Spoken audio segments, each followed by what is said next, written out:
বাটফারি যে কত যাতে।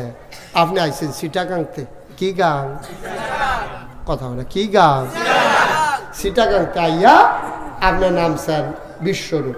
বিশ্বরূপেতে সিন যে দিয়েছেন শাসন গাছা, শাসন গাছাতে সিন দিয়েছেন নাইগড়ের রাস্তার মাথা।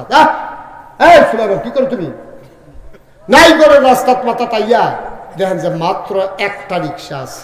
কয়টা করো তে আপনি যখন নামছেন লগে 3টা ব্যাগ তে দেখে রিক্সার হুটটা তুললা মোরসা দিয়া বইয়া বিড়ি টানতে আছে।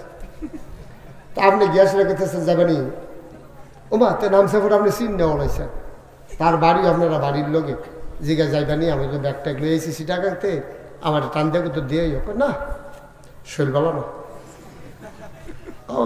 না টান দিয়ে দিব না না অনু চালাম তো নাইগর বাড়িতে গেলে বাউনফাড়া রাস্তার মতো তুলতে যাবো সিহন জিংলা দিয়ে উদম করে ফটফাট ফটফাট করে খিসন না বাস্তব নিও, হ্যাঁ বাস্তব নিও টেবিল হুইতালে গোটাই করে রাস্তার মাথা কিরম যাত্রা উঠে সোলাইমান খেয়াল করছিস তুই? তোর বেলা বাড়ি নাই গো, তুই বুঝি বাউনফাড়া রাস্তার মতো তুলতে তো মোর সাথে উঠতে রয়েছে বইয়া রয়েছে। হেবারে 3টা ব্যাগ লই আইব কেমনে? হেবারে অনুরোধ করতেছে ভাই আমরা এক লগে চলিন না আমার সামনে ঢিকি থাকো এখন হতেন কেমনে আমার লইয়া বাইক লন হুতালে সেই শীত পড়ছে বইয়া লাইছি তো রিক্সার ভিতরে বইয়া লাইছি। পরে কইছে কয় আপনাকে কিছু বাড়াই দেব, বাড়াই দিলে কত দিবে? না 50 টাকা দিবে। কারণ নাইগড়ে বাউনফাড়া রাস্তার মাথাতে নাইগড় বলবো শীতের কাছে 50 টাকা কয় 50 টাকা কইছে না গেছি নিয়ে আমি কারাই দিলে তারা 50 টাকা কইছে। বাটফারি কি হুবের বাটফারি, আমরা কি মানুষ রয়েছি বেলা?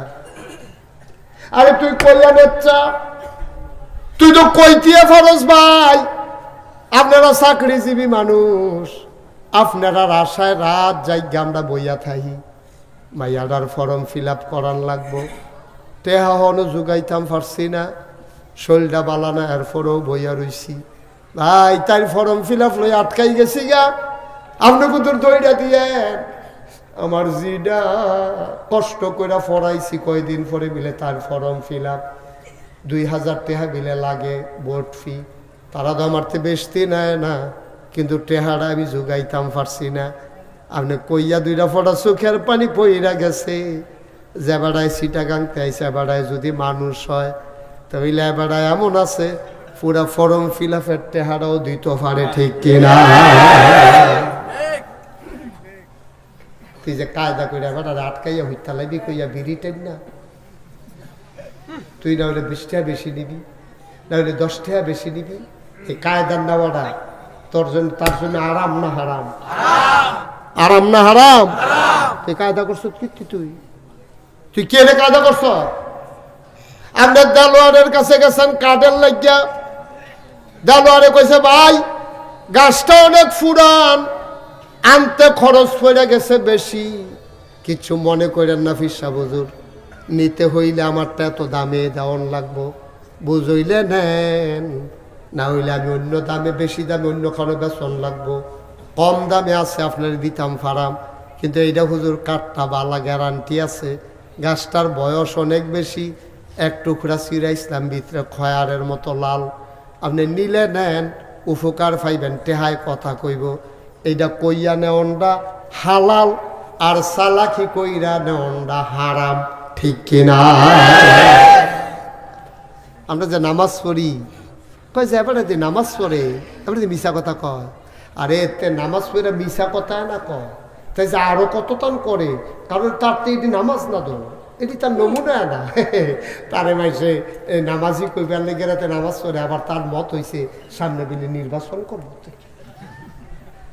অহন মাইসে যদি দেখে যেতে নামাজ পড়ে না তো মাইসে ভোট দিব নি, এর লেগেতে চলবো লইয়া নামাজ পড়ে, আরে তে হু যদি ফটফাট করে আরে কই তো নামাজ একটা